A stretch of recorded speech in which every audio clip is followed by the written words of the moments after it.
Oi, gente! Eu vou estar resolvendo as questões 4, 5 e 6 da prova. A questão 4 fala assim: considere uma caixa de massa 50 kg, inicialmente em repouso, sobre uma superfície reta e horizontal com atrito e cujos coeficientes de atrito estático e dinâmico sejam respectivamente iguais a 0,5 e 0,3. Aplica-se ao bloco uma força motriz horizontal de intensidade crescente a partir do zero. Analise as seguintes informações, usando a gravidade, o valor da gravidade igual a 9,8 metros por segundo ao quadrado. Bom, então, eu já fiz um esqueminha aqui para a gente entender o que está acontecendo. O bloco está numa superfície horizontal, ou seja, o peso está para baixo e a força normal vai ser contrária ao peso, certo? Formando um ângulo assim de 90 graus com a superfície, a nossa força normal. Aí, o exercício fala que eles aplicam uma força horizontal de intensidade crescente. E aqui o exercício pede a soma dos números correspondentes às alternativas verdadeiras.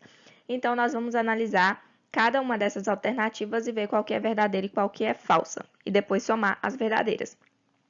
Eu já deixei aqui, nós sabemos que a força de atrito é calculado por μ vezes a força normal, certo?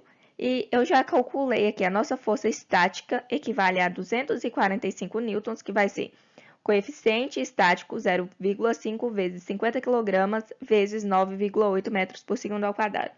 Isso equivale a 245 newtons.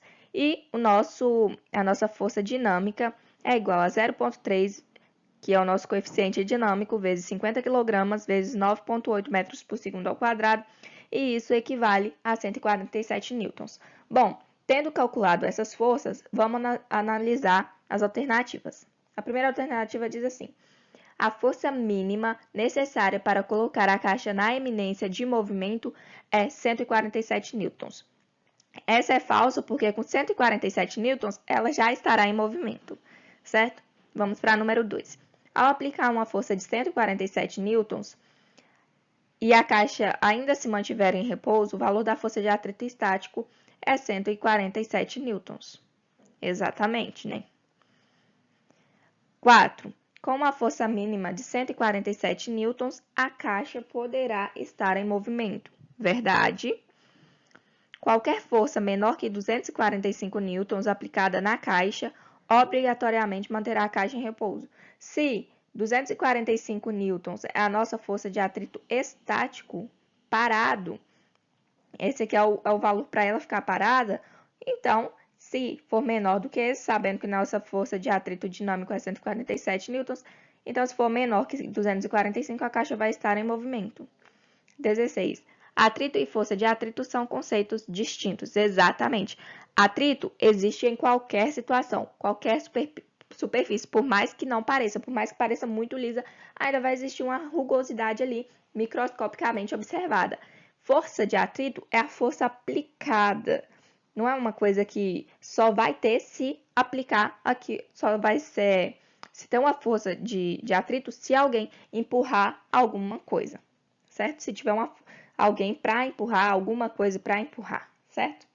Então, sendo assim, as nossas alternativas corretas são a 2, 4 e 16, que somando equivale à resposta da letra B, que é 22.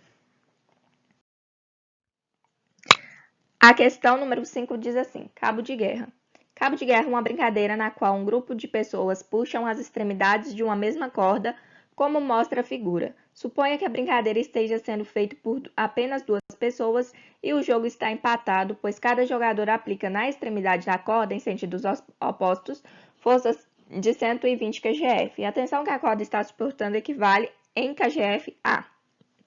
Bom, muita gente vai errar essa questão falando que as forças se anulariam ou dobrando 120 kgf, a força de 120 kgf, colocando 240. Mas pense assim, que há 2 pessoas puxando os seus braços, cada uma puxando um. Concorda que quanto mais eles puxam, maior a tensão sobre o seu corpo? Então, se você seguisse o raciocínio de que as tensões se anulariam, na prática, você estaria dizendo que não sentiria tensão nenhuma, o que não é verdade. Porque quanto mais você é esticado, quanto mais eles te puxam, mais você vai sentir. Então, a tensão vai ser igual a 120 kgf, porque cada um dos jogadores, dos competidores, está compensando a força que o outro faz. Você pode até modelar esse problema assim de uma outra forma, pensar de uma outra forma, que seria o seguinte: um cabo preso num gancho, enquanto uma força de 120 kgf é exercida no sentido contrário. Surgiria uma força normal a ponto de aplicação no gancho com módulo igual a 120 kgf. Note ainda que se somente um jogador realizasse a força, não haveria tensão nenhuma, porque a corda não estaria esticada e ela não se deslocaria na direção do jogador, certo? Então, sendo assim, a nossa resposta é a letra B. Questão número 6. Um homem de massa 70 kg encontra-se sobre uma balança. Por meio de uma corda de peso desprezível e de uma roldana sem atrito, ele mantém em repouso um objeto de massa de 30 kg. O valor de tração da corda e o valor marcado pela balança em newtons é, respectivamente. Bom, aqui nós temos uma questão. Sabemos que o nosso bloquinho aqui, ele está em repouso, não está movendo. Para ele estar em repouso, aqui desse lado, ele precisa que esteja sendo exercida uma força exatamente igual, certo? Então, aqui, o homem, para ele estar aqui em repouso, o homem precisa estar puxando aqui com a força equivalente. Aqui ele tem 30 kg, então, para ele manter em repouso, o homem precisa estar puxando com o mesmo valor da massa dele, concorda?